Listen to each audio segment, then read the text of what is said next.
Monday Night Football, baby. We're here. There's only one other good play on Minnesota.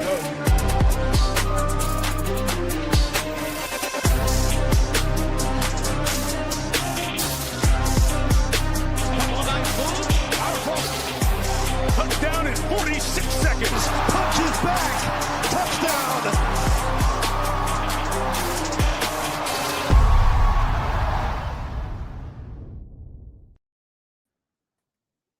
Oh, if you didn't know, it's the Print Factory on a Monday afternoon here, talking a little Monday Night Football with the man himself, the BIGT himself at BigT44 DFS on Twitter.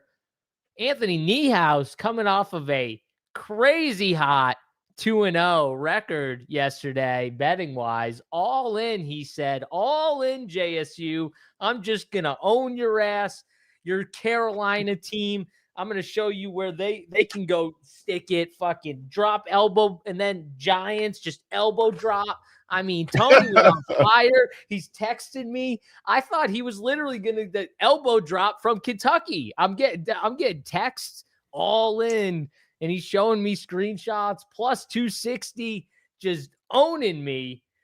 I mean, Big T, you got to be feeling good coming off that. Don't be reversing it. You sent me a gift that you knew would tilt me. You freaking the show I hate. You felt so good about it, sending your little picture. And yeah, it was a good one. Seattle you loved it too. You loved the office gift. Don't even lie. You loved it. Yeah, it's like when our boy DB always sends you the Jordan gift. How it tilts you every time. Fucking damn. You know what's the worst part about it? I don't even think he knows how much it tilts me. Honestly, truthfully, he probably laughs every time. I don't even think he realizes how much it tilts me when he just drops that gift. I laugh every time. If you're watching, you have no idea throughout the years how much that gift has tilted me. Every time. All the little stuff that goes on Twitter and stuff is just the best. All the little needles, different directions, and subtweets and different. But yeah, I mean, it was the topper though was there's no way any other show is going on there and talking Genty down a bit. The chalk of the day. This is what we do on this show on the Print Factory. We talk about how we didn't like his. I really didn't. You didn't play him either. I don't think. Dude was so high on. I played him on a team. Yeah. I played him on a team. Well, you gave him as your anti-play. And I didn't even love him, but I ended up succumbing to the, I don't know if you want to call it pressure, but just him fitting my lineup at the end of the day. He wasn't in your core though, was he? It wasn't in my main core. No. This is what happens though. Like, so we'll do these fades. We so many times we hit on the one time it'll miss though, and people just lose their minds. But I still don't. And it's easy to be results oriented. But I said it in the Discord before. That's the fun part though, right? That's the fun part though. You get the victory lap, the best fades when you hit them, and when you do like the Kyle Pitts thing, people just can't help themselves. They want to just go in. But that's the fun part. Like, that's the fun part of doing these shows. You're not going to get everything right all the time. You're never going to hit or bat 100%. Like, you're just never going to do it. Not when you have takes every day. We'd be so rich if you could just hit on every take like that. Sometimes they don't work out. But even in the Discord, though, like the people that did, like, how can you fade this? And then there was people in there, too, like, turning it on my Michael Mayer, like, you're going to play Michael Mayer chalk, though? I'm like, well, yeah, he's 2,500, and they are going to pass the ball. There's a difference between playing a chalk piece that's 2,500 and paying for a chalk piece, too. I always talk about this. Like, I much rather play the chalk value. I always bring it back to NBA, but it's like I much rather play the 3K value in NBA or in other sports than I would play the 6 or 7 or 8K player that's going to be super chalky. Because at the end of the day, the 3K guy doesn't have to do a lot to be on the winner. We've seen cheap busts win millies, like with a cheap bust who gets people like 5, but the rest of the lineup's just nutted because it's what you get with the cheap guy that can sometimes make the difference. Also, I do want to say, because you brought up your anti-play, JT, didn't have that amazing of a day. And he I mean, scored, right? He still didn't do that good, and he scored. He had 70 yards and a touchdown, averaged 3 yards a carry, and he caught 3 balls for 14 That's not yards. doing it for that price. And Jacoby Myers, who was my other anti-play. What was his final stat line? 6 for 39, Tony. He had like 9 that's and not 9. doing it either. Like, yeah. The crazy part, that's what's so annoying to me about NFL, though. I feel like I nailed like a ton of stuff in the takes, and then I look at the end, I got like a few min caches, and it's like I didn't cash. I'll be honest. I didn't cash. I didn't have enough Patriots. And they just smashed, and I was never going to load up on the Patriots. That's why full slates like that are just not my best. I'll be honest. Like, I'm better with short slates where when you get the takes right on short slates, it's tough to lose. Full slate, like the Patriots, I didn't have a take. I wasn't against the Patriots, but I wasn't like on them either. And when they just go off like that, and a couple weeks before was Trevor Lawrence like that too, where it was like, if you didn't play those stacks, like you just weren't going to win. Yeah, like Trevor Lawrence. Well, Drake May only had, I think crazy enough, didn't he only have like 32? Even though he had like 5 touchdowns. 32 played well, though. No, it played well. I'm just saying, I felt like he had like 40 at least. Just watching. I watched the game. Like, I'm like watching the game and I'm like, oh my God, Drake May, he's got to be smashing right now. You know what I mean? And then you look and it's like, oh, he's only got 30, 32. It was kind of surprising, but I guess there wasn't as much rushing. Either way, you know, when you have a slate like that where like not many games go nuts, Tony, and I talked about it, like there was a lot of games missing from that slate.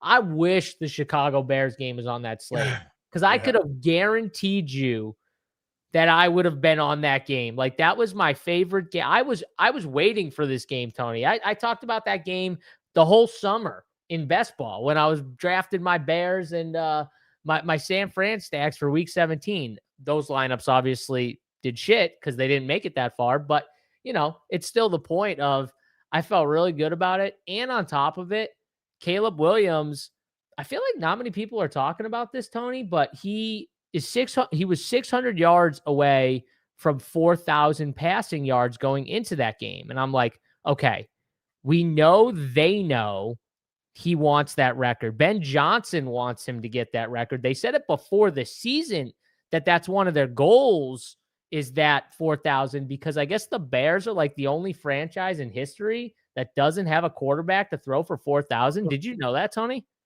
I mean, it's not shocking. They've never had a quarterback. No, I know. I just didn't know that. Yeah. I didn't know it was like I didn't know that either. I mean, I didn't know they'd be the only one. I think I'm right. But so either way, though, last night I altered his passing yards up and I only bet him for 300. I was like, he's going to get 300. I should have bet him for more. I wish I went all the way up. What was his final number? It was 330. And his line was like it was like 214.5 or something like that was like his passing. San Fran has no pass defense whatsoever. They've got no defense, man. They got like that defense is so bad right now. And so, man, Brock Purdy doing the double rushing touchdown. That game went so crazy. I was telling you about it before game. It's such a good game. My boy Luther Legend coming through in the clutch. I mean, both their rookies have picked it up the last like couple games and perfect time for the Bears.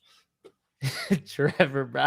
All right, this is where I draw the line. I'll talk up Caleb, but I'm not doing any of that shit after that. The most I'll do is talk him up. I'm not doing any other shit here, but I do root for him to get 4,000 because I did bet it before they had that boost. I don't know if you saw on DraftKings Sportsbook like a while back. I think it was like week 1 or 2. The big cap boost with Caleb to hit 4,000. You could boost it. So I did bet that. So I am actively rooting for this to happen. What was the odds on it? I'll tell you. I'm pulling my bet slip back up because it's so funny how the NFL works, Tony. I'm not saying things are 100% scripted because I know they're not. But man, you got the final game, Detroit in Chicago. week 18, Ben Johnson back against Campbell, and Caleb can break that record. And there's just, even though the Lions aren't playing for anything, there's still like going to be storylines. It's so funny how things work. Let's see. Sorry, give me a second. I gotta scroll through my 100 bets. I can only imagine how many future bets you have in there. There's just so many. It was plus 175, Tony. This bet, and I placed it on. Okay, so I placed it September 8th. So that was like right before the season, or right as the season was starting. They did this boost, and I got it up to plus 350. That's nice.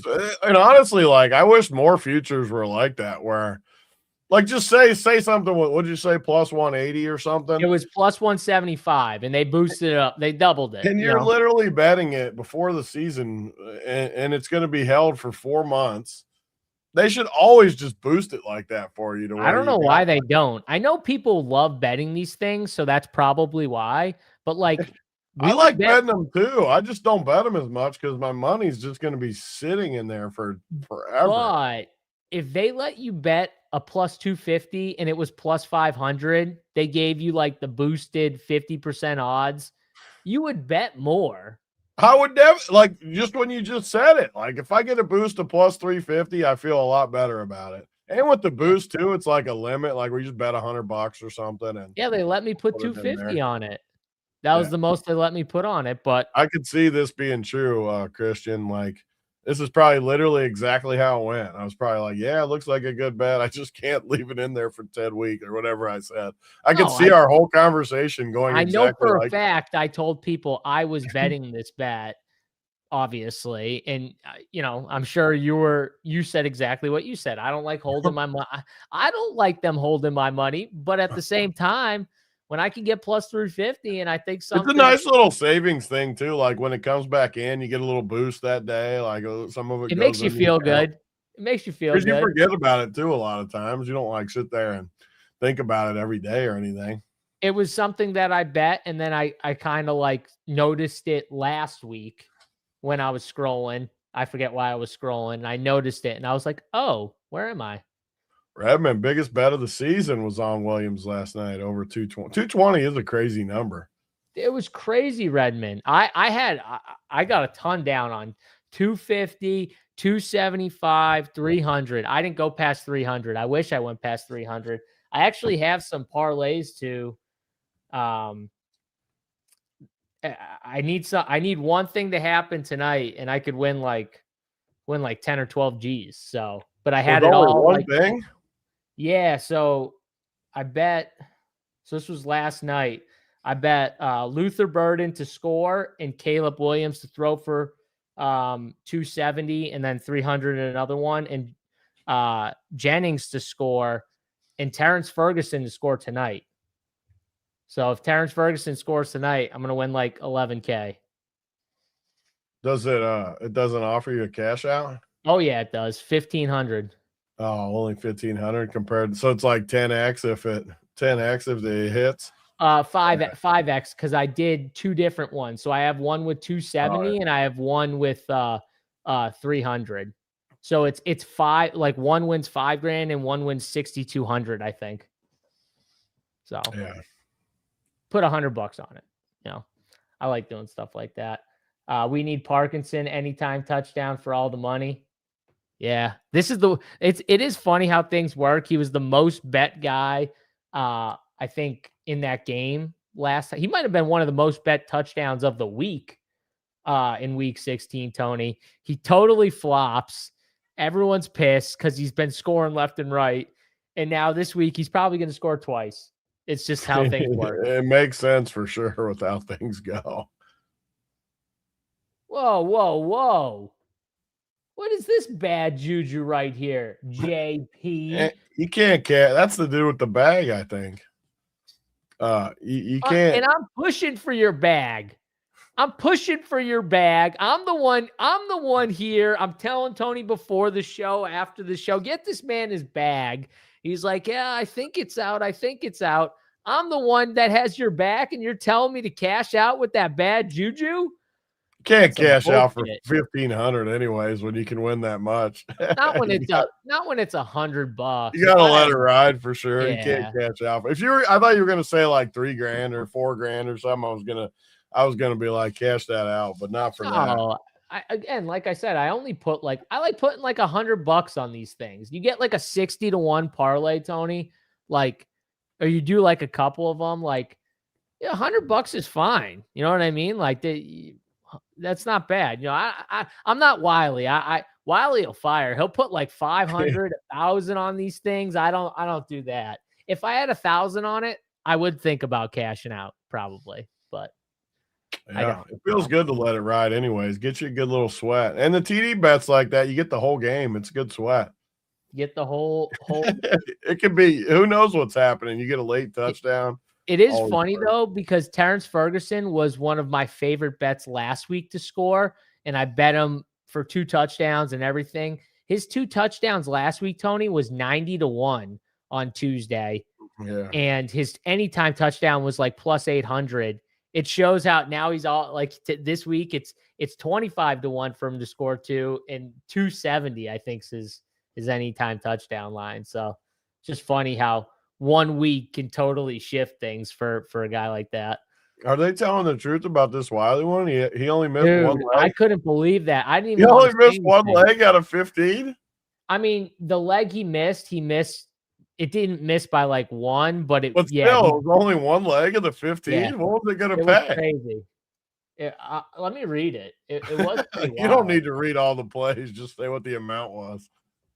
No, he didn't put. I mean, it was a 14 legger. He didn't post what only knowing Wiley, I bet you he bet as much as they'd let him bet, whatever the limit was. Like knowing Wiley. 80,000, Christian said. What he bet? Christian said 80,000 was what it would have paid or something. I believe it.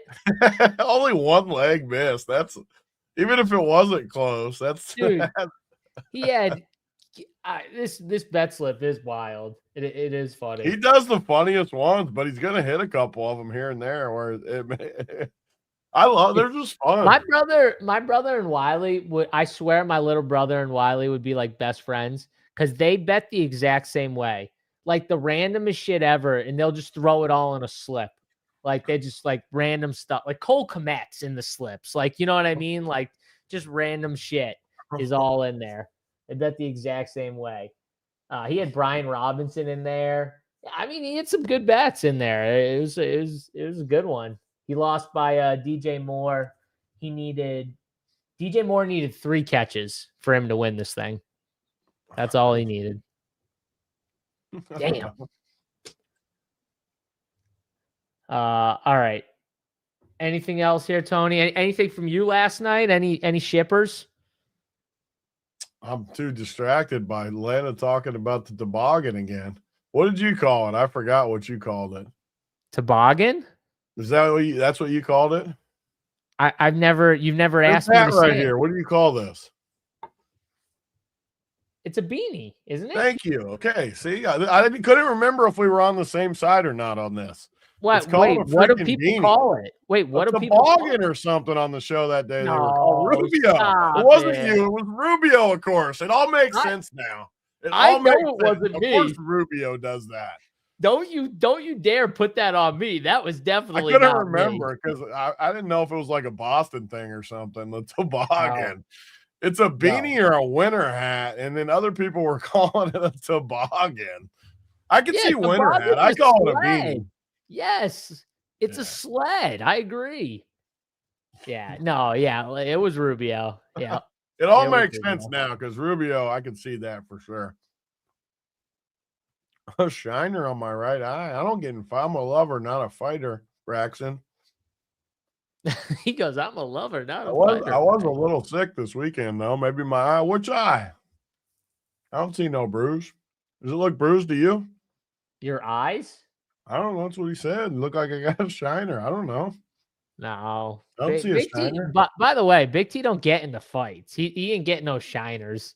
been a long time since I was in a. Trust me, I poke his butt. I push his buttons more than anyone. We've never fought, so trust me. I don't even know what. I mean, there's not many things I would get in a fight in over. It would literally just have to be someone messing with your kids. And people don't do that. Like as crazy as people are, they don't mess with kids. Like even like bad people don't mess with kids. Wow. It's like an unwritten rule for everybody. So like it should be an unwritten rule for everyone, but let's not go as far as to say nobody. Like, I mean, I'm not saying nobody. There are bad people out there. There's a lot of bad people out there that would even follow that rule. Like, we're just not. You don't mess with kids. They should. Yeah, I agree. Yeah, no, there's like literally nothing.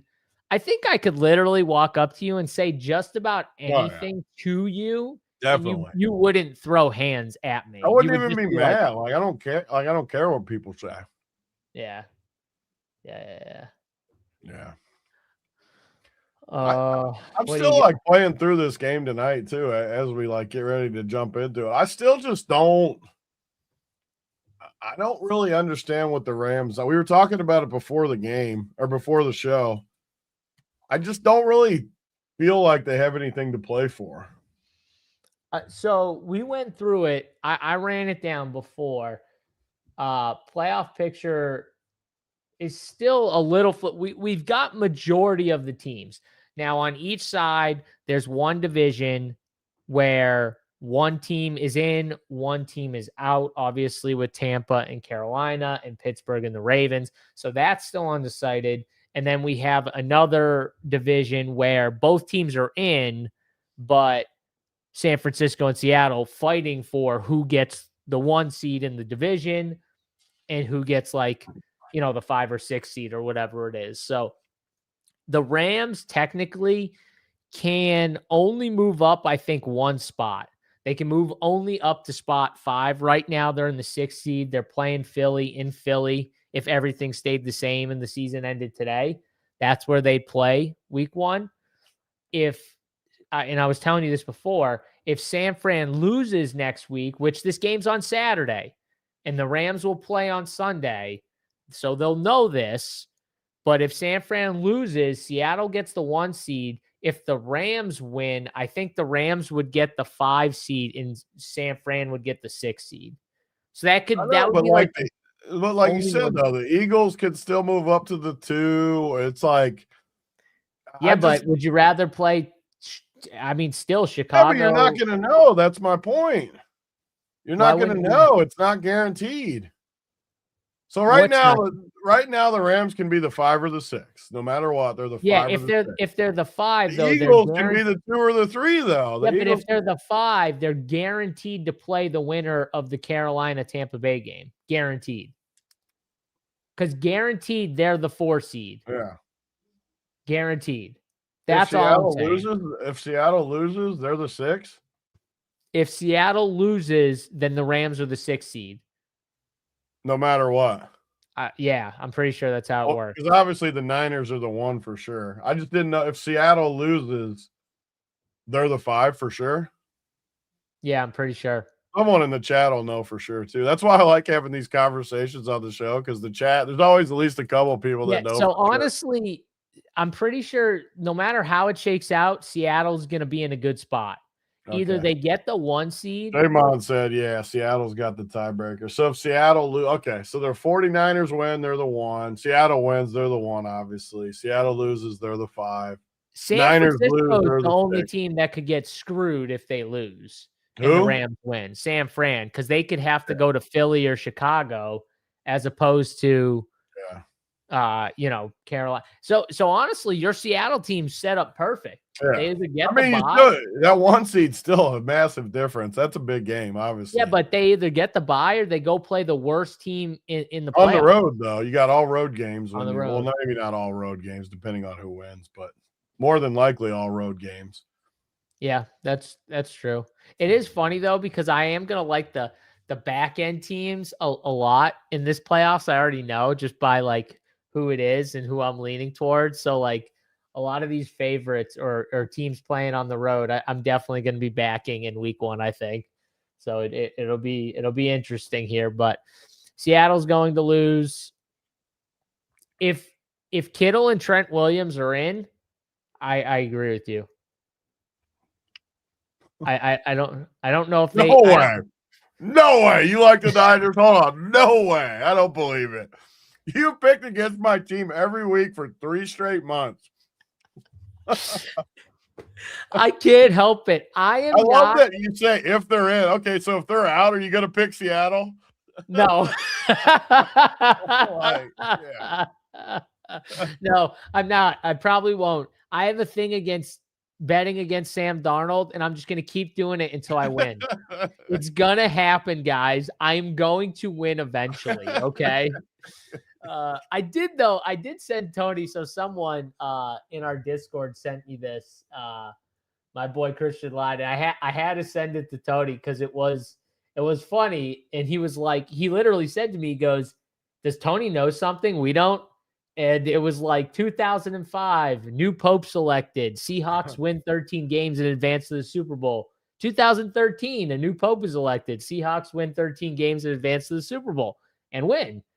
2025, new Pope is elected. Seahawks win 13 games. And I mean, Tony, is it a fucking trend? Because if it was scripted, then this is going to happen. And I'm going to be really fucking mad.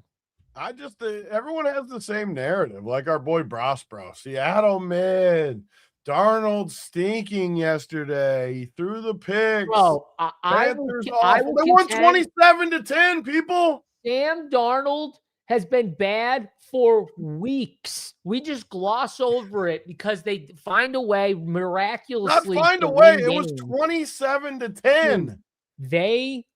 Sam Darnold in that offense has not been good. And Tony just glosses over it because he's like the defense. Well, you know what's going to happen? One of these games in the playoffs, that offense is going to have to win them a game.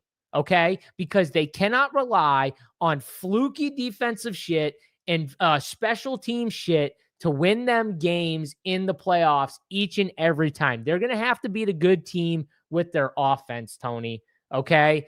You think that's going to happen? Honestly, you think that's going to happen? I think you don't have to have a great offense. You got a great defense. Make enough plays to win. They cover every week, and everyone just has excuses every single week. It's always the same excuses. Darnold doesn't have to throw for 900 yards. They have a great defense. They have great coaching. So you don't think at some point in the playoffs that offense is going to have to win them a game? Win with defense. Russell Wilson won Super Bowls. He's terrible. He's always been bad. He made big plays when they needed him. Darnold will make a play here and there when it matters. Like, all I'm saying is when this just keeps happening, people need to start taking a few L's. It's always just luck. They won 27-10. Okay, that's fine, but that doesn't matter over how they won, Tony. We're just forgetting how they won. I'm not saying I'm wrong. Admit Darnold. Okay, Darnold sucks. What's your point? Yeah, no, Tony. This is my thing with Tony. They cover every week. He agreed. They beat the Rams. Darnold sucked, and they beat the Rams. Okay, but it was a punt return, and it was a defensive fumble, and it was a. You're right. This is my point. And I'm just very clear about this. And maybe I shouldn't have bet against Seattle in the regular season. But Seattle, I'm telling people, cautionary tale. We always tell people what's the most valuable position on a team, Tony, when we talk about the playoffs. What's the most valuable position? Coaching.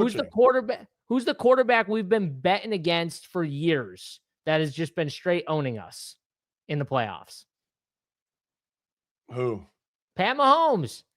We always say it too, and then we don't listen to ourselves when we're like, in the playoffs, we got to be betting more than not the team with the best quarterback at the end of the day because it's the position that matters the most, right? And then we don't listen to ourselves sometimes, and I'm just telling you, Sam Darnold in a lot of games is not going to be the best quarterback on the field. That's all I'm saying. Everyone know. I already know that. That doesn't matter, though. Dude, I know. We've been telling ourselves that betting against Pat Mahomes for years. And I've been taking a lot of L's. Yeah, but it's not even It's not even what? It's the same exact. And these people that think San Francisco, where's the message at? Like, I love San Francisco. They're not going to the Super Bowl. They have no defense. Yeah, they literally have no defense. They're not They have an going to the amazing Super offense, Bowl. though. Like sometimes I just don't think like people pay attention. Like San Fran's awesome, but they're not going to the Super Bowl. All right, we agree. The Rams are going to the Super Bowl. Yay? I can't wait to figure out what your excuse is going to be when your Rams go down again. Like they lost to Carolina. But there's always an excuse with Rams people. There's always, and Stafford's going to win the MVP and all this stuff. Yes. Like, what's the excuse? What are we going to say when they finally go down in the playoff? What's the excuse going to be? Who's going to be hurt, or who's it going to be? What's the reason going to be? Okay, fair enough. We were right one year. My bad. We were right one year. Pat Mahomes lost the Super Bowl. Okay. Every time. Stop talking about the Chiefs anyways, Chad. The Chiefs have owned us. I don't want to talk about that was my fault because I was trying to bring it back to the position of value. The Chiefs always lost when they played great defense too. Like Tampa Bay had a great pass rush against them that year. Philly, great defense. I don't know. I always bet defense in the playoffs though, so there's a reason I like Seattle. It's always the type of team I like in the playoffs. All right. Fair enough. Fair enough. Jags v. Rams. I think Tony would be up for a little Jags v. Rams if we got that in the Super Bowl. I wouldn't be shocked. I mean, in the AFC, who do I think has a chance? I know you don't love the Rams. Don't act like you're going to be shocked if they make it. No, I like the Rams. I do. I just think that I think the Rams in Seattle are very, very even. And I don't think they might not be even how they get to the same point. But I think they're very, very even, and I don't think other people think that. No. Well, the odds kind of reflect it, though. Odds are different than people. I mean, like true. Next week, Seattle's favorite in San Francisco. Like, that's how it should be. But it should be that way, though, right? But everyone's going to like San Francisco, I guarantee it. Like, they're going to be like, if you're getting a plus money number, like, people are going to probably like the home underdog. In that and spot. Everyone hates Seattle. Like, no one likes Seattle. By the way, San Francisco should have been punished and lost that game for punting. On the plus side I tweeted about 50, it. I don't know how you. I am still annoyed by it. In a 35-35 game at the time. You're scoring. It's funny because we anoint Kyle Shanahan. I'm not saying he's not sharp. He's obviously fucking sharp as hell. But I don't get it for a guy who's super sharp. I don't get how you do things like that in a game where your offense is running laps around this defense. And their offense is running laps around your defense. It's like, I'm so mad they actually won that game, even though I'm glad we get a meaningful game for the division. I'm mad because they should have lost. Yeah, they should have lost. I mean, even at the end, the Bears, they're right there to score. I mean, Caleb missed Devin Duvernay butt naked, wide open on the right side. He could have walked in for a touchdown. Literally, no one was there. Definitely. So, all right. That was fun. We had our back and forth here. And everyone's other team too, the Bills. They just keep losing games too. Like, everyone loves the Bills, they just keep losing. I'm worried about Josh Allen's foot. He clearly did not want to run at the end of that game. And I'll tell you right now, if Josh Allen's not mobile, the Bills are fucked because they don't have anyone other than James Cook who can make a play. The AFC is like the most wide open it's ever been in ever. Your Jags team is very interesting if Josh Allen's foot is effed. Like, what's like the actual odds right now for the AFC? I think Houston's interesting too. Dude, Houston to you should be like Seattle. That's where you won't agree with me, but I just think Seattle's offense is definitely better than Houston. But I get the comparison, I do. But I like Seattle's offense better than Houston. Dude, I get the comparison. So funny. You just love Sam Darnold. I can't help it. I don't love Sam Darnold. I love from the minute the time I started to like Seattle was their Monday night game versus because I hated Seattle coming into the year and I hated Sam Darnold. Dude, I remember us doing that show and you were shitting on Seattle when we did that early show. Who was it though? It was God, which game was it? But I will say though, your takes do like massively evolve after watching teams play for like 10, 12 weeks. One of those games, though, they were like so dominant on defense. I can't remember what game it was. But that's how you kind of like that. That's how you get your strongest takes, though. You don't ever have strong takes early in the season. No, like almost ever. I've been doing this show with you for years now. No. I don't think there's ever been a year. And I don't count Bengals takes because there's obviously a little homer. The Bengals are so good is the worst part. Everyone can make fun of me all the If they were in this playoffs, I would pick them to win the AFC right now. I know you would. I'm saying I'm not giving you shit for the Bengals because I can't even help it. Don't bring up the Bengals. They're so good and they're not even in the playoffs. Bro, they would just let you down in the playoff. It would just be they would just let you down. They'd probably lose to like Denver too, which would torment me even more. So right now the odds are like, I mean, the Rams are plus 475 on DraftKings Sportsbook. Seattle's plus 500. So they're pretty much even. The Broncos have the third best odds at plus 750. 49ers are fourth at plus 900 and tied with the Patriots at plus 900. I wish I could bet against. I wish I could fade all 49ers bets. And Denver bets. I wish I could fade both of those teams. Neither one of those teams is winning it.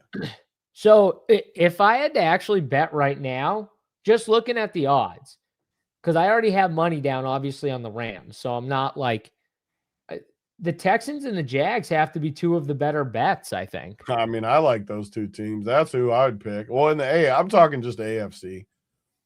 Oh, you mean just the AFC like conference? I'm picking the NFC in the Super Bowl for sure. Me too. Me too. I'll just pick those other teams to win the AFC. So Texans are plus 600, Jags are plus 550. Yeah, those are the two I like. I actually like just bet both of them and root for both of them. I think one of those two teams wins the AFC. That's who you're going with right now, one of those two? I like it. You know what? If Josh Allen's foot is effed, I agree with you. I just think they stink. I mean, I just don't like the Bills. I've never liked that. The Patriots do. I do like the Patriots. I just can't picture the Patriots winning it though. I think the Patriots are like one more year. I think one more year. I think next year is going to be a year they could break through. I think they need one more year. I need to do a pool. I think I did a pool last year where what is there, 14 playoff teams? Some sort of pool like that. Those pools are always fun. Yeah, no mention of betting Drake May. I don't think he's the best. Yeah, as crazy as that is to say, I don't think he's the best quarterback right now. I don't. He's dude, the Giants have beat more plus 500 teams than the Patriots. And the Giants have like 3 wins. That's like the craziest stat ever when I saw that. I mean, their schedule's been easy. That's like the craziest shit I've ever seen. The Giants, who have like 3 wins, have more wins over plus 500 teams than the Patriots, who've got like 13. That's crazy. So no, I'm not anointing Drake May. He might be the best quarterback. I'm not just doing it off of that. I refuse to do that. That's my issue with the AFC, actually, Tony, is I'll be honest, I don't know who the best, like if Josh Allen's hurt, I think Josh Allen's the best quarterback right now, but if he's hurt, I don't know who the next best quarterback is. It could be Drake May. It could be. It's got to be Drake May. It could be Trevor Lawrence, though. It could be. Trevor Lawrence is playing good. I don't know. No way it's him, though. It's not CJ. We know who CJ is. It's not CJ. If Justin Herbert was healthy, it could be him, but he's not even close to healthy either. Yeah, like he's so injured. And I don't think it's Bo Nix. Bo Nix is definitely not so Bo up and down. And by the way, I want it to be Bo Nix because I have those early futures. I root for that, but I don't think it is. So, but that's my thing with the AFC, Tony. I think all those quarterbacks are actually close to each other. So if there's a gap, I think it's small. Whereas in the NFC, I think there's a big gap between the best quarterback or two and the rest. What do you mean, or two?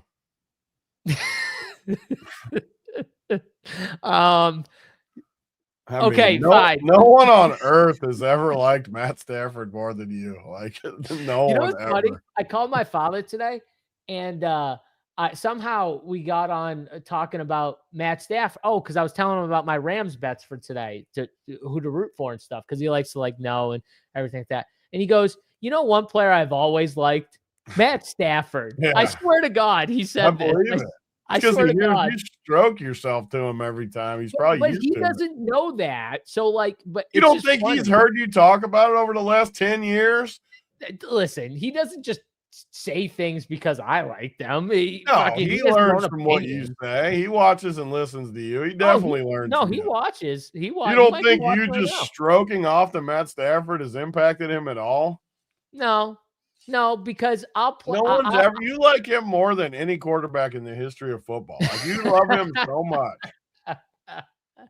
I mean, yeah, I agree with Matty Ice. I mean, he definitely strokes himself to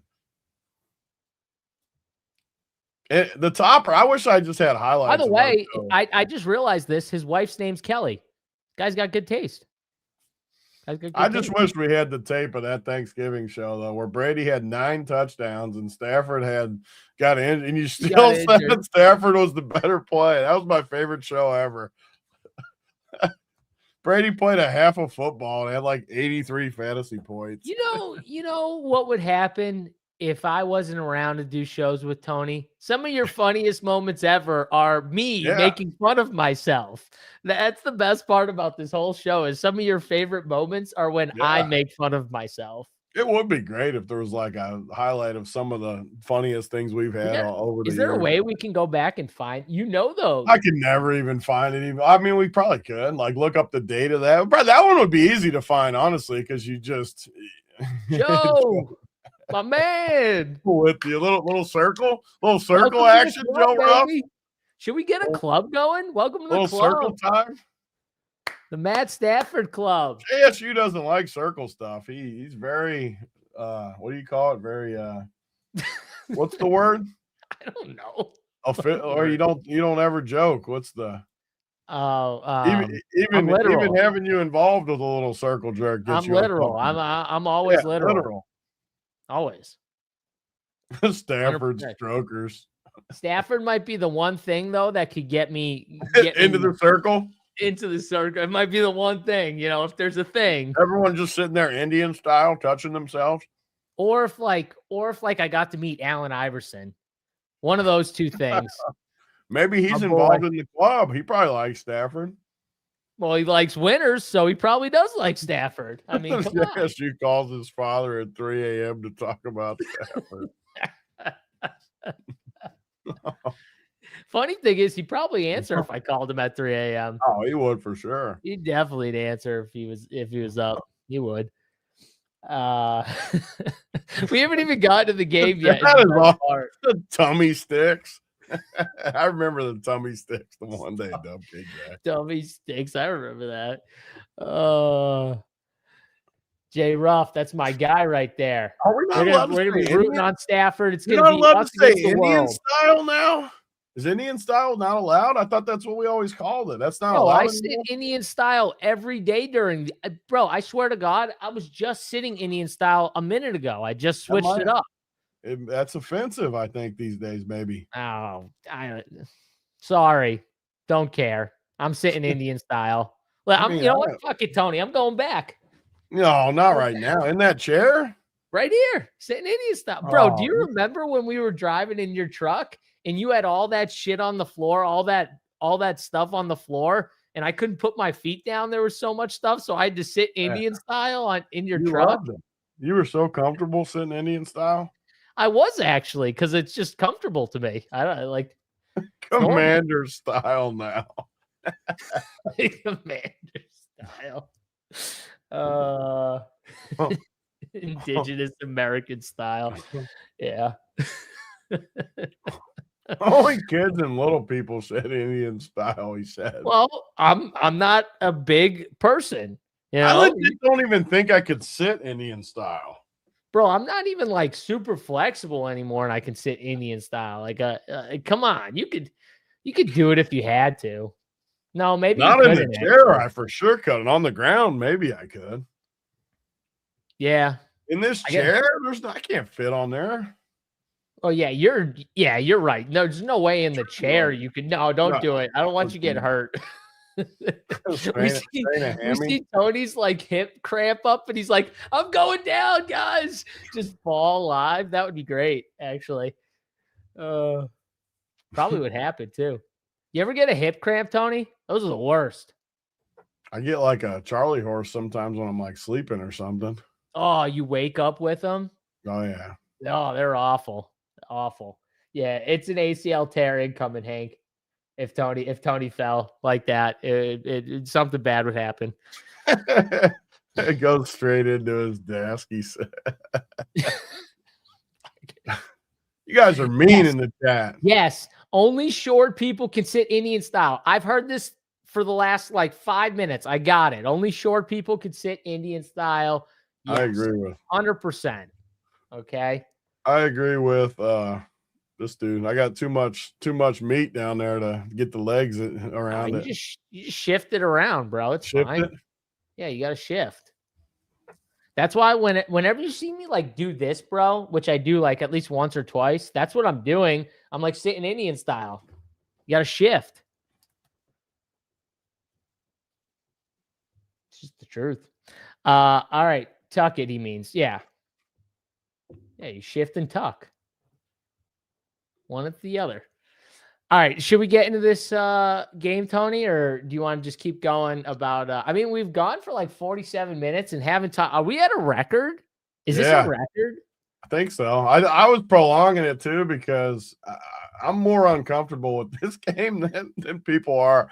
I just don't I know what everyone told me. I still just don't really see the Rams' motivation. I know in the past, McVay has had zero interest in seeding. Like I'm not saying they're not going to sit guys tonight. I'm not saying that. First of all, next week I think they sit people no matter what. So I'll just put my opinion. I agree out there. Like, but tonight, how hard do they push? If Puka comes up a little lame, does he just sit? Like, I'm just uncomfortable with this game. I'll say that. And I've talked about it all week. I just don't love late in the season when I don't know motivation. I'm just uncomfortable with this game. I'm betting Atlanta for sure because of this. And I just can't believe the spread's 7.5 on a game that the Rams don't really need to win. I don't know. I'm uncomfortable with it. I'll admit it. I'm always, I get it. Draft pick at stake. I mean, I get it. I just don't think McVay ever cares about anything like that. He only cares about winning Super Bowl. Cares about this? I think he probably cares about this. Yeah. But I think Stafford's going to win it no matter what, isn't he? You think if he rests week 18, he's just locked it up? I mean, I think he's a lock right now, I think the only way he could lose it is if he somehow plays bad. Okay. Which I don't think is going to, if he plays, I don't think he's going to play like bad. Not in these. No. Who do they play next week? So who? The Rams? Yeah. Like the Cardinals, I think. I'm pretty sure. If I had to guess, I can't. Yeah, I think Stafford. I mean, I don't know what the odds are currently, but I think Stafford's like a lock to win the MVP. He's a favorite. Drake May is behind him. I mean, Drake May's made a case. Even if they don't get the 1 seed? Yeah. Pretty sure. Pretty sure they're the two favorites, right? I wasn't even thinking Drake May. I just feel like Stafford's got it locked up. I don't know. It doesn't mean I'm right. The Patriots were a terrible team and they won like 13 games this year. I mean, it makes sense. Drake May makes sense. Drake May's plus 180, Matthew Stafford minus 230 MVP odds right now on DraftKings. I like Stafford in that. Guess the next 3 names that are tied in odds. They're not even anywhere near these guys, but guess who they are. I mean, you love one of these teams' quarterbacks. Trevor Lawrence? I don't know. Yes, Trevor Lawrence is one. He actually could make a case. I mean, it hasn't been the whole season, but the last 10 weeks, he's been amazing. So guess the guy in the NFC. You don't like that he paints his nails. I mean, yeah, okay. Caleb Williams. I mean, those are the next 2, and Josh Allen. Those are the 3 next MVP guys, and they're not even close. The funny thing is, I think the best football player of the season that won't win it, obviously won't win it.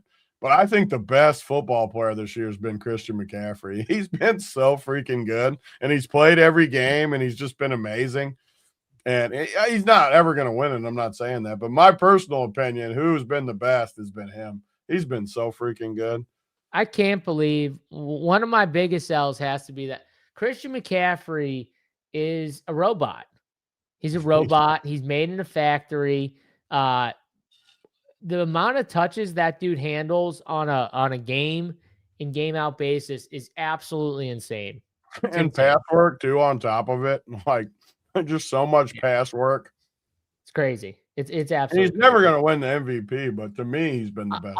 You know what though? If Matthew Stafford wasn't here, he would have a good case to make it because there's been bad quarterback play. It's not a year. What happens when the Niners win next week and get the ones? What is his odds? Now that I'm talking it through, what is his odds? $100 will win you 50,000. 50,000? If they say they win next week and he has 4 touchdowns and crushes Seattle and they get the 1 seed, I can win that much off $100. Yep. It can't be totally dead, is it? Is it really that dead?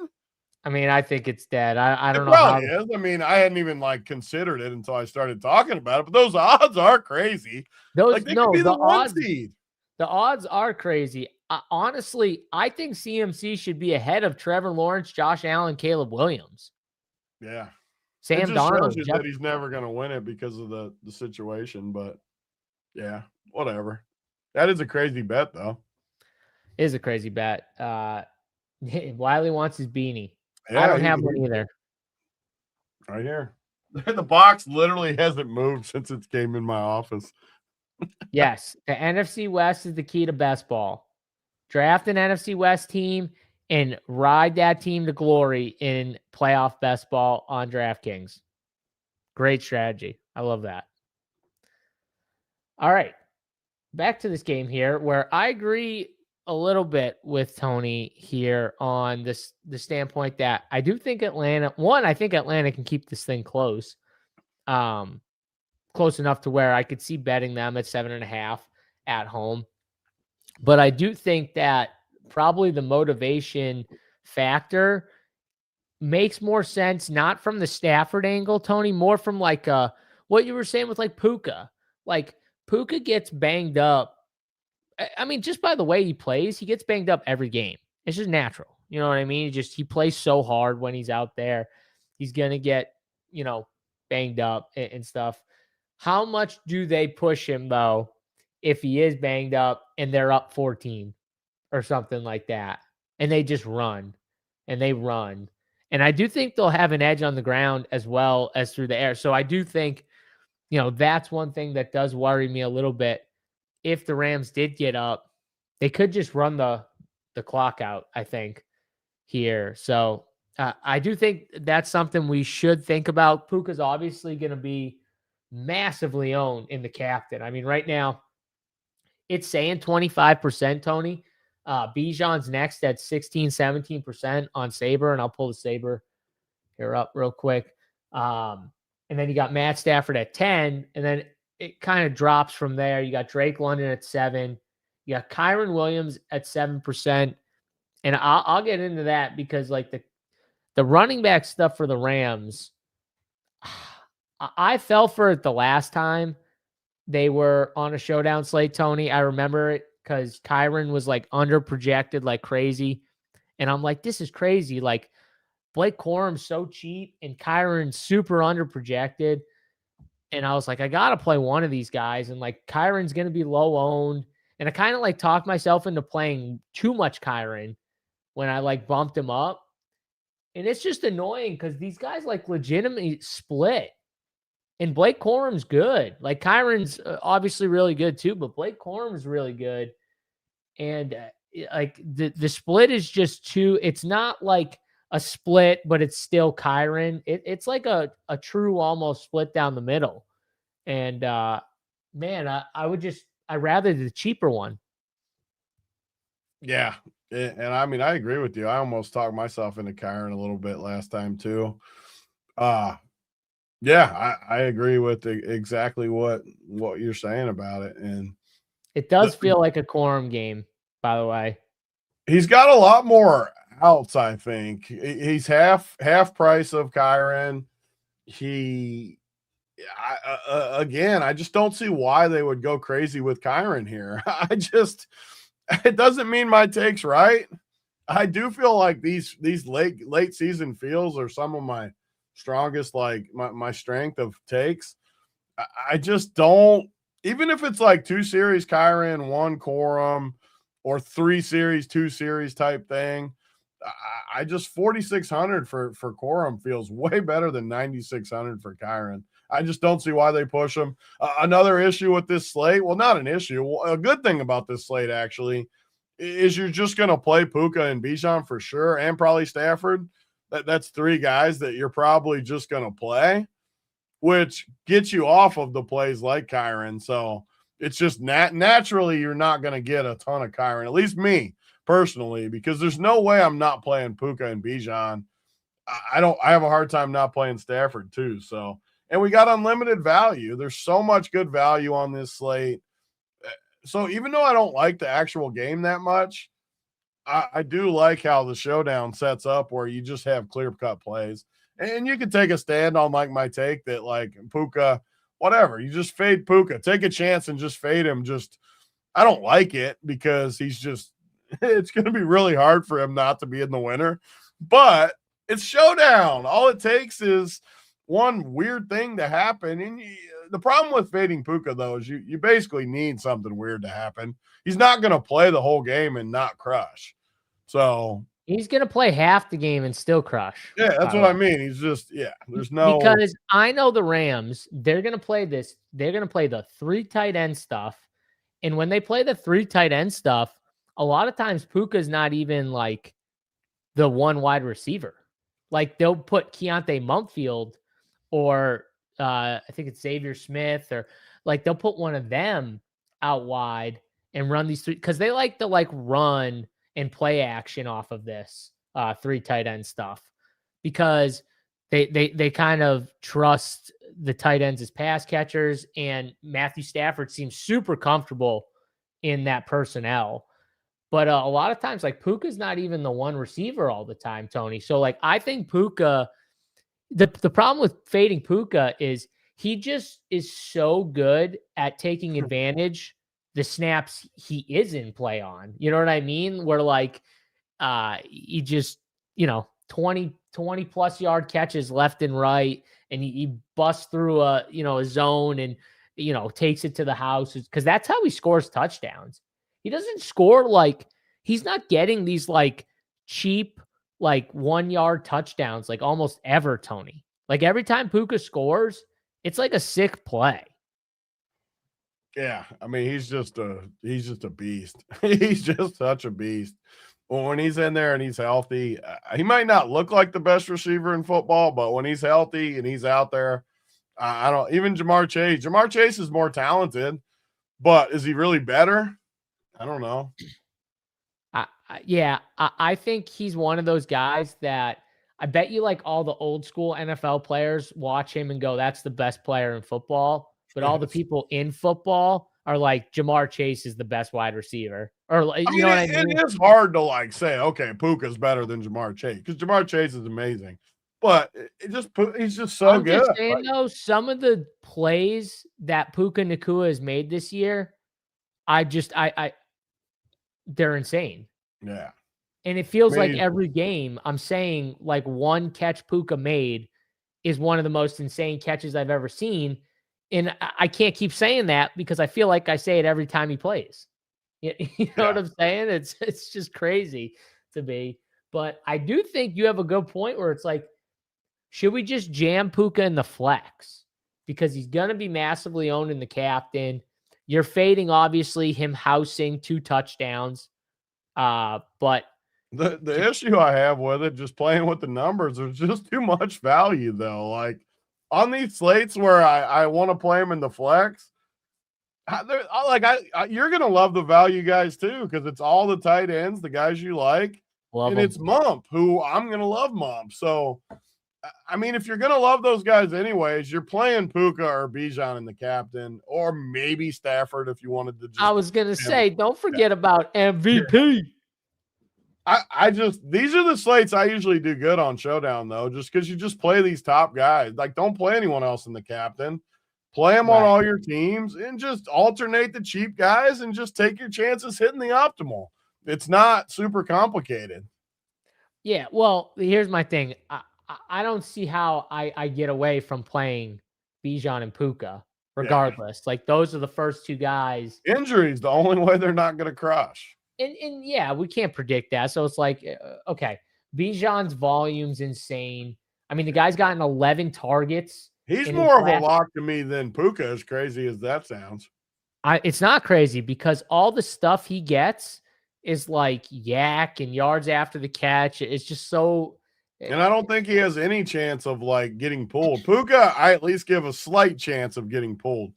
Bijan's not getting pulled, bro. That's what I mean. He's not, like, no way. So, like, I consider him even more of a lock.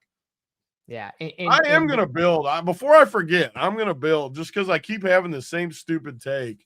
I'm going to build at least a few teams in this millie where I just go with my Rams sit guys late or something take. Probably won't happen. I'm not saying to do it on a lot of teams, but I'm going to do a couple guys. What do you mean? Like they just take it easy on them. All of a sudden, Puka's just on the sideline for a couple series. That okay. And where I lean in and play Bijan and Drake London and Pitts, like those 3 Atlanta guys, all expensive, and you're not playing as much Ram stuff. Like, how much salary is it when you play those 3? So, like, if you just say you did that. Just say you had and you need different takes here and there in Showdown. Not all the teams, but Kyle Pitts and Bijan, you're left with 65-33 per spot. Drake's for sure playing, right? Yeah. Yeah. And then even on a build like that, probably even a guy like Stafford in there or someone in there like that. But you play those 3. Maybe you play like a Cousins too in a build like that.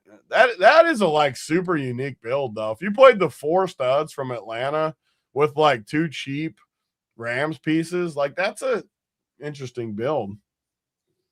Yeah, that's a build where only in the millie, only in the whatever it is tonight. What is it tonight? $20? What is it?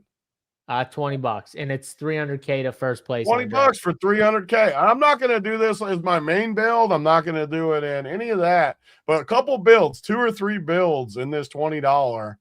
I'm just going to throw some funny stuff in there, and maybe the Rams ease up a little bit. But on my main team, I think it's clear cut though. Yeah, we didn't talk about this game super, but I think this Showdown is one of the easiest you can have. We got great stars we want, and we got great values we want. So it builds itself. Yeah, Bijan, Pitts, no London.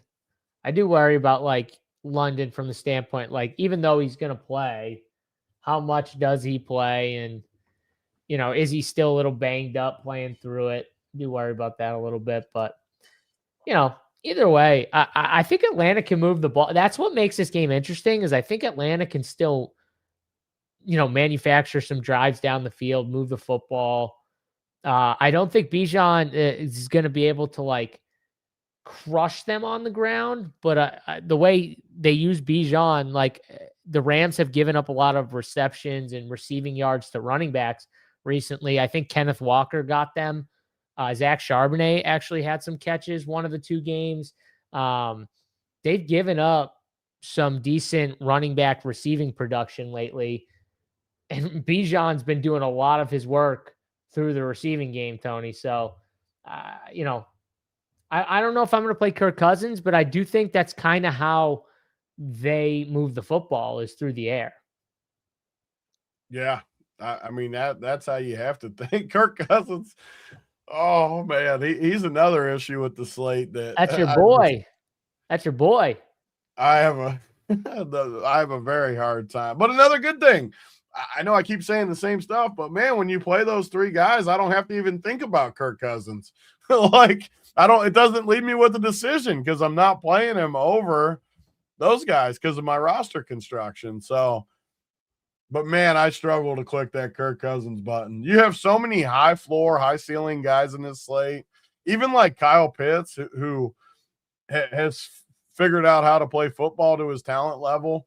I mean, you have to play him over. I just really struggle with Kirk Cousins. He's just, where do you rank him up top? Is he just, what is he, 2, 4, 7 people up top? Do you have him 7th or do you have him ahead of any of those plays? So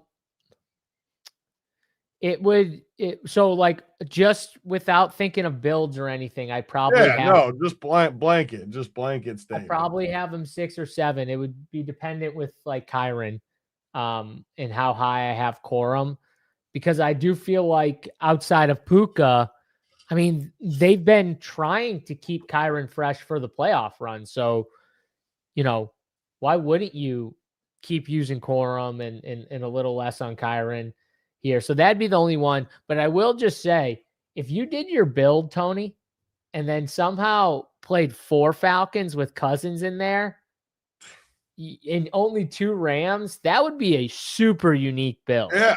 I mean, it'll be literally no one. And I think you could do something crazy, like play Corum and the captain with a build like that. To where Corum maybe runs 2 in, Stafford doesn't like Cousins just outscores Stafford, which is all you're going to need because they're, what's it, 1,800 different in price? Cousins is $9K, Stafford's 10.8. So if somehow they do, like if both of them have like 18, Tony, right? If they both have 18 or something like that, but then all your Falcons guys somehow get there, like you might have like a solo shipper and all the production goes through Blake Corum and one other Rams guy.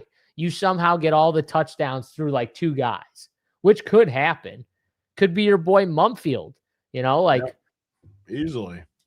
That's an interesting build if you want like a solo shipper or something like that, because I think majority of builds are going to be 4-2 Rams the other way. Oh yeah. No question about it. So, who would be your like 3 captains if you had to rank them right now? What do you doing here? Just those top 3 for sure. That's what I'm playing. So, outside of my just random builds that I talked about, my 2 or 3 builds where I do the other side, I mean, it's just all my builds and my main team will be more than likely Puka captain, but if not Puka, Bijan or Stafford for sure. And on the Stafford captain, I would play, I usually say 2, but I would say in this case with the cheap options we got, 3 pass catchers from the Rams. Yeah. Okay, but you rank them 1, 2, 3, Puka, Bijan, Stafford? Yeah. By a lot, Puka, Bijan, Stafford, yeah. I think the only one I could see a Blake Corum being a captain winner. Like he's one guy I could see it just with his price tag. I don't know, so what does it get you? Let's plug it in there. So what is it if you go with it? Corum. You could legitimately play 3 studs and still have 4,150 for your last 2 spots. It can get you almost anything you want. Yeah, I mean, in a build like that, do you play Cousins over Stafford because because I mean, for Corum to even in a cheap price for him to be truly in the captain, he's probably going to have to score twice. So if he scores twice, Stafford's going to have a hard time needing to be in the winner if Corum scores twice. And then for it to stay close or somewhat close, Cousins, maybe he hits Bijan or whoever. I mean, you can maybe even play Pitts in that. Who's down in there? Yeah, that's below all the Yeah, it's below all the good plays, all the good. Close, the big though. ball plays. If you somehow faded Puka, I just can't see fading Puka. It's just the problem you have fading Puka is you're just going to need an injury or you're going to need him to pull him, and it's just probably not going to happen. My take could be right, but the thing about my take is I'm not saying I'm certain of it. I'm just saying it could happen. And it kind of leaves you in a dead range anyways, just looking at the builds. That was what it was, just a dead range. Once you put some of the – there is a case, too, to be made for, like, when the build's obvious like this, like I said, where I think it's 3 studs and 3 the values we like, one thing you can do to be different, too, is just not play any of the values we love, and that kind of flips the build, too, where it's, like, all mid-range kickers and just, like, Parkinson's even too cheap. The problem with all that is just those guys are just too cheap. But kickers, they're all too cheap. Say you play both kickers, though. That gets you off the values, and it just gets you in a different range. Yeah, Tizzle, don't forget to get weird. I already said, I mean, I'm getting freaking weird tonight. Yeah, Corum and Kyron together with 4 Falcons, that would be weird. The funny thing about what I just said is it fits your build perfect. Blake Corum, captain, Puka, Bijan, Cousins, and both kickers fits perfect. It gets you off all those cheap. I'm putting that team in right now for one of my teams. You would have a real unique loser. I mean, you might. I don't know, man. That team right there, I think that team's pretty good. The one you came out, I like that team. And you could even play, to make it even better, you could play Pitts over Cousins. You could play Corum, captain, Puka, Bijan, Pitts, and both. Oh, kickers. For sure. I actually think that build's really good, like really good. That build had no quarterbacks, right? Yeah, and they're 2 quarterbacks. Say whatever you want about them. They have low ceilings, and like if Corum is the captain, it could easily be neither quarterback in there, like easily. So, for sure. So if you had a cheap captain play, it'd be Corum. Is that your? It makes sense in my head for that to be the case. Yes, it makes sense to me as well. So. And I think he could get there in all scripts. Like if it's a normal game, he could get there. If they ease up a little bit, if it's a blowout for the Rams, he could get there. He gets there in all scripts. Yeah, no, he does. I agree 100%. I'm seeing if there's anything else here. Yeah, all these other, like if you go super cheap with some of these other guys, they still leave you for your last spot in a shitty range, I feel like. Yeah. Like I'm trying to look and see what like your boy Mumfield would be like playing him. I just don't like those plays though. It just doesn't. I like them way better. Just play him in the flex. Just try to get your 10 points from him. And just, dude, he did get 8 targets in the last game, and he is good. Yeah, he's definitely good, man. All right, I think we got at least for captain. So you're ranking them that way, and then you'll add Blake. I think I'm gonna go a step further. I'm going Bijan and Puka in the flex. I'm gonna be playing Stafford and Corum, I think, is my captains. Because the thing I like about Stafford is if it is a Stafford game, Tony, where he just like throws it all around, he could just like literally throw it to 4 different receivers. Puka volume it up. Stafford's just throwing it around the yard. Parkinson gets one. Keontae Mumfield gets one. Davis Allen, some guy off the street randomly catches one. Who knows? Like he just throws it all around, and that's how Stafford kind of hits the captain winner. The way you lose, obviously, is if Puka or Bijan just goes absolutely nuclear. But if they don't go nuclear, Tony, and they only have like 20, that's how you win, or even like 17 or something like that. So, but I do think like Puka makes sense being the best play on this slate. But I like leaning into your take as well, as maybe they pull back on the reins on him just a little bit. So yeah, Corum over 43 rushing yards. I kind of like that.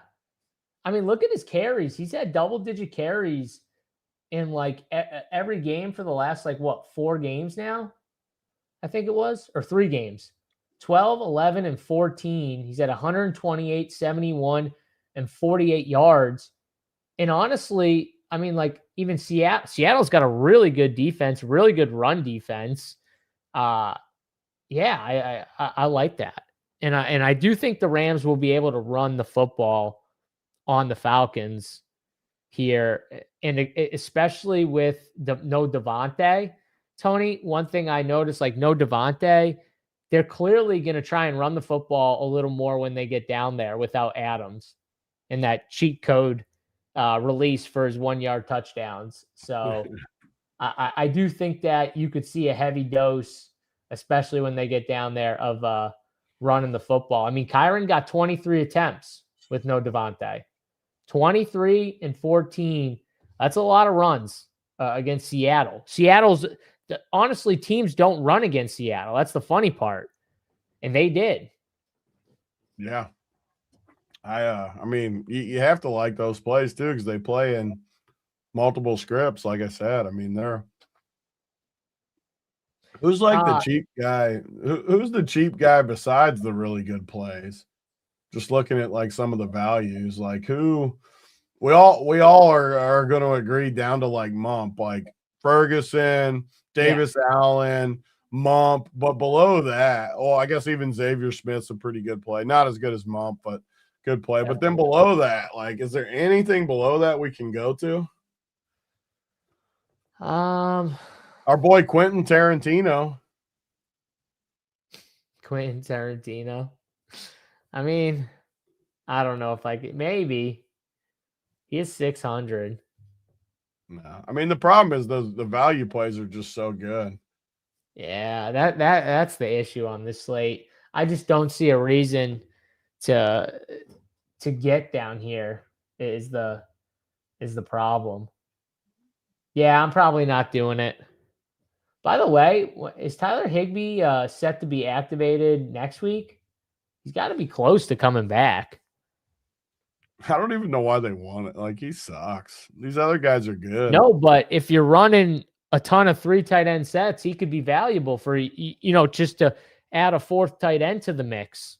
You have 4 guys you trust. I love the tight ends too. So, I mean, that part makes sense for sure. I'm not saying he's good or bad. I'm saying he kind of fits what you're doing. I don't think Davis Allen is very good, but he fits what they're doing. And he's just it's just, he definitely could help the way they're playing right now. But man, I think every time I watch Terrence Ferguson, I feel like he gets better and better. So I hope he just keeps continuing to play more. And my worry is Higbee comes back and just steals Ferguson's role, but I hope not here. So, all right. Anything else here? How do you rank those cheap guys, or do you just put them all in a bucket? They're kind of all similar plays and you just want to mix them up?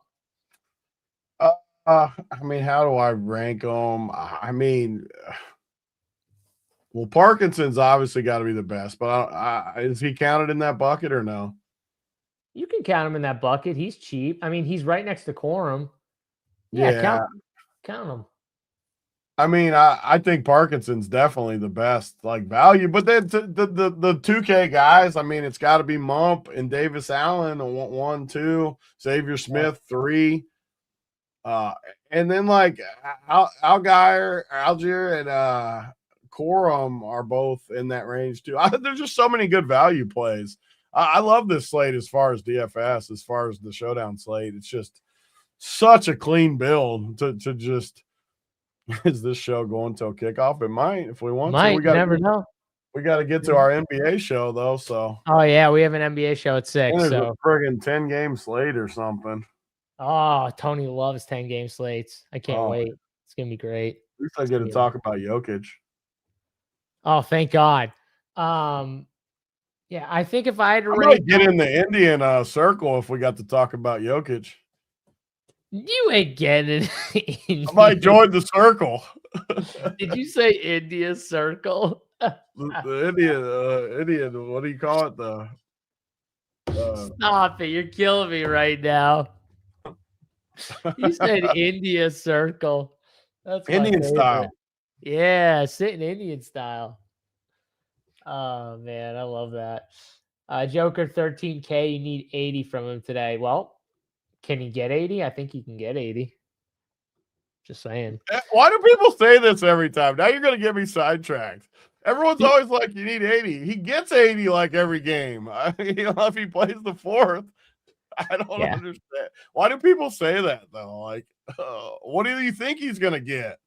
By the way, these matchups against the Nuggets are like so awesome right now for the opposing team, whoever they play. So it's awesome all around. You're rooting that the game doesn't blow out is all you're rooting for. And they're on the road, so they're not going to blow out as much. There's going to be some close games. They got a 7-game road trip, so there's going to be a lot of close games.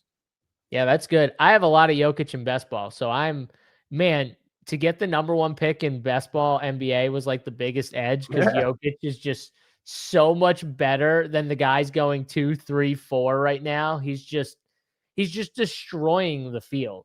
Yeah. By like a massive amount. Destroyed the field the last 3 years, like way ahead. Like I have good teams that are in second without Jokic.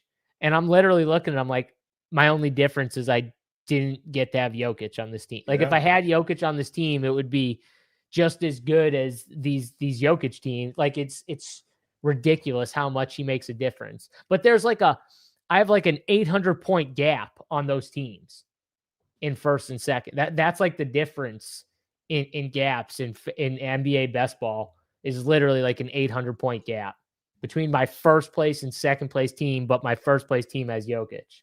It's insane the difference he makes. He's the one, the chosen one. He is definitely awesome. Big T, honest question, go against the grain with Cousins captain? If there's one thing I'm definitely not doing on this slate, it's that. I couldn't even get Big T to play Kirk Cousins in the best, most optimal matchup you will ever see against Tampa Bay. He ain't going to Kirk Cousins captain against the Rams. No shot. There's like 0 chance. Yeah. But, all right, Big T, let's look at the ownerships here. Anti-play on this slate. That is captain. Okay. Here we go. Got the ownerships sorted here. Puka, Stafford, Bijan, Kobe Parkinson, Drake London, your boy Mump, Kyron. Who's the anti-play? I hate giving Kyron in a script like this where I think he's going to be in there, but you made a lot of sense with the quorum, with my take. Yeah, let's let it hang out there. I'll give Kyron as my anti. Is it allowed to give a captain play as your anti, even if you're going to play him? I'm going to go Puka in the captain. Yeah, that's how you let him hang anyways. What do you mean is that allowed? You're going against, if you go against Puka in anything, you're allowed to do it for the anti. Well, I'm not going against Puka in the flex. I want to make I want to go on the record too. You're going to get absolutely motorboated by doing that too. You're going to get steamrolled. Thank you. I can't wait to get absolutely steamrolled right now. You know what? Just because you said that, I should bet him to like drop 150 and 2, just in case. Like he just goes absolutely. It's the drop him on the table play though. I like that. I mean, I get it. He's the best play. He's got to make those big plays, and in my opinion, Tony, I think to be the winner in the captain on this slate, he's got to finish those plays and get in the box. And might not be enough. I mean, God, he's projected for 25. Like, he's got to get – I mean, if he gets even to 25, though, it's tough for him not to be in the winning captain. Why? Bijan could get 25. I know. Bijan's going to have to outscore him, though, like, for sure. If Bijan if Bijan gets 26 and Puka gets 25. If I told you Bijan outscored Puka, you would not be like, that's crazy, man. No, not at all. But if you told me Puka gets 25, I would take my chances in the captain. I'll say. Well, that's fair. And that's his projection, though. That's the hard.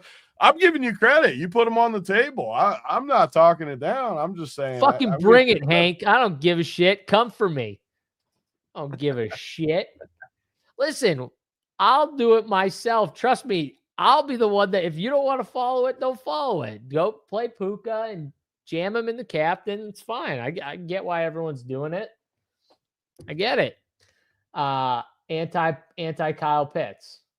I mean, I got owned with the anti Kyle Pitts. it would have been funny if you went right back to the table. That would have been the ultimate hang him on the table moment. If you just went right back in on Kyle I'd be Pitts. scared. I don't want to do it because he might come again, and then that'll be me with Puka if he goes for 200, like Hank's saying, and they come for me. That'll be me. JSU, what happened to Mooney in this offense? Dude, I don't know. The only thing I can say is maybe he was just really banged up and they tried to bring him back too soon and he never got fully healthy. I have no idea, though. He's just, I mean, Tony, he's been horrible all season. Like, he's been doing nothing. Darnell Mooney, I don't know what happened to him, honestly. I didn't even know he was still in football. The people want first TD bets, Tony. So, that's what Landis says. Let's see what we got. Let's pull up DraftKings Sportsbook right now.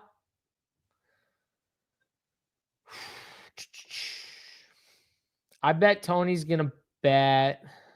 Let's see here. How do we not have King of the End Zone? Come on, DraftKings. Got to go back to it. I know. They just had it last night, too. Why not do it on the Monday game? I bet you Tony's going to say Xavier Smith. Am I right? 30-1? That was who Landa said. I'm not taking Xavier Smith. I do like that price, though. It should be higher.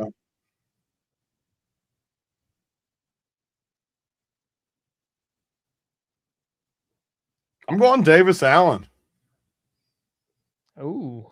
17-1 on DraftKings Sportsbook.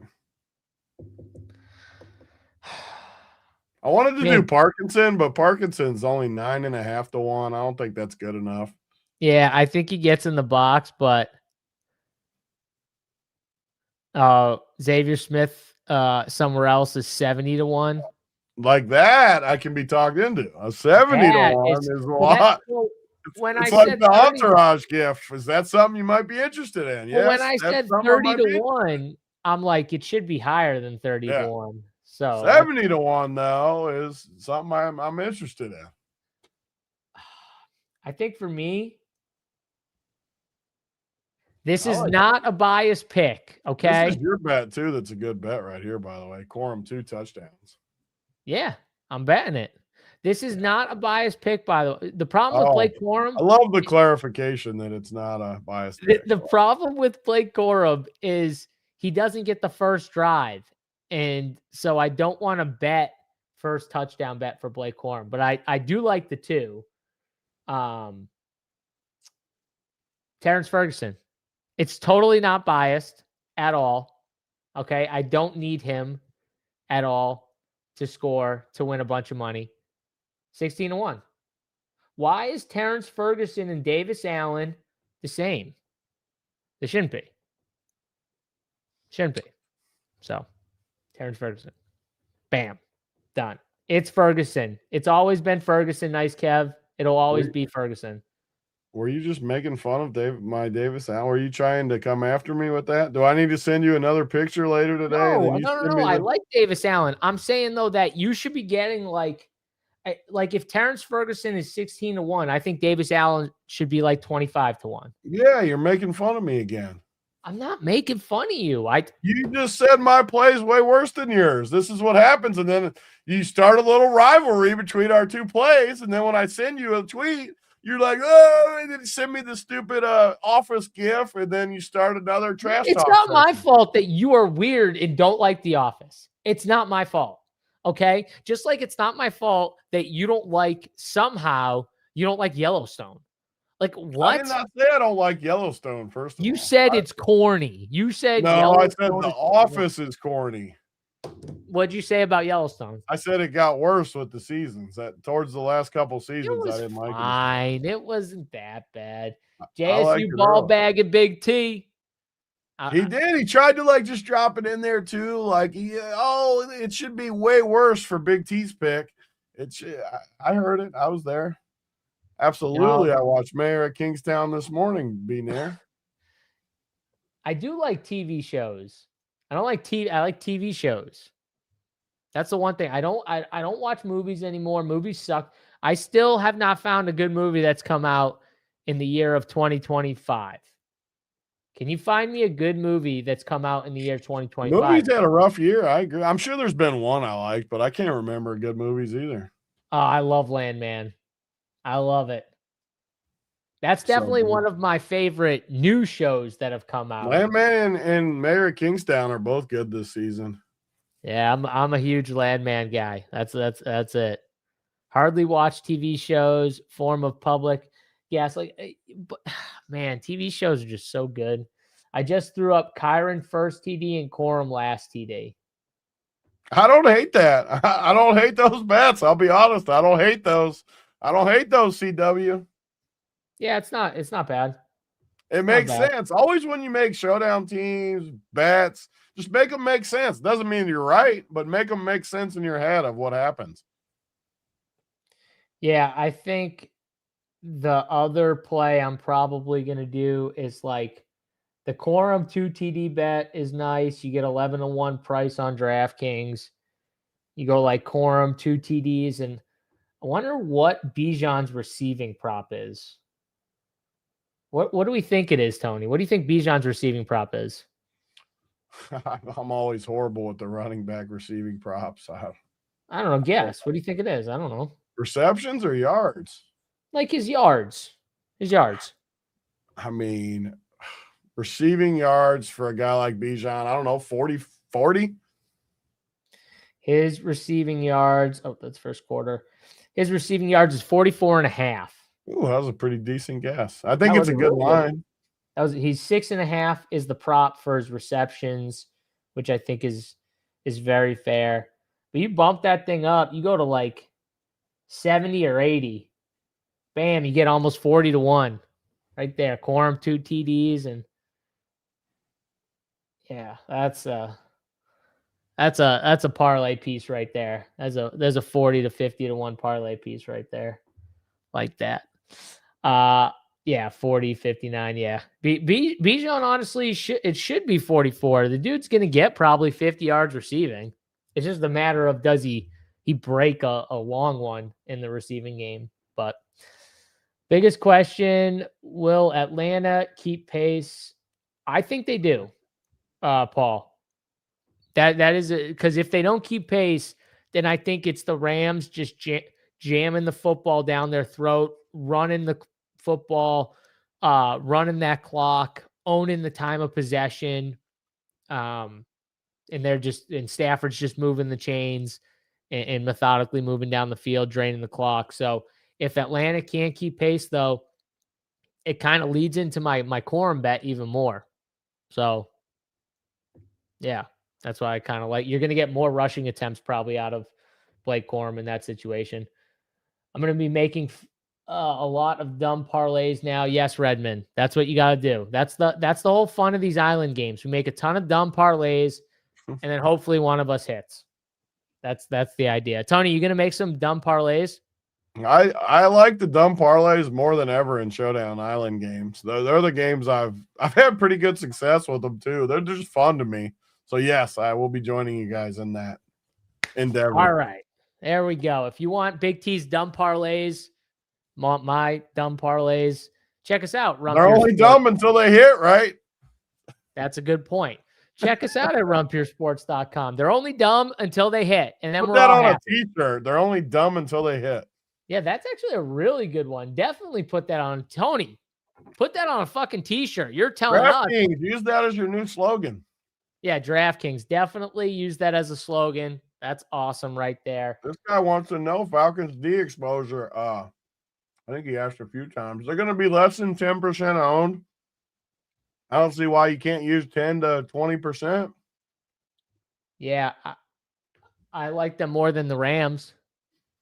And these defenses are not going to be played. So, again, that goes more to that mid-tier build that I was talking about with the kickers. The kickers and defenses are going to be lower than they should be because of how good the value plays are. Yep. Yeah, you don't like necessarily need them as values. And the kickers will be way higher than the defenses. I'm not saying they're the same, but I'm saying in that where you play those type of plays over the value guys. I mean, the Falcons defense projected just under 4 points. And I would bet the over on that. Like they could make a play. Like, yeah.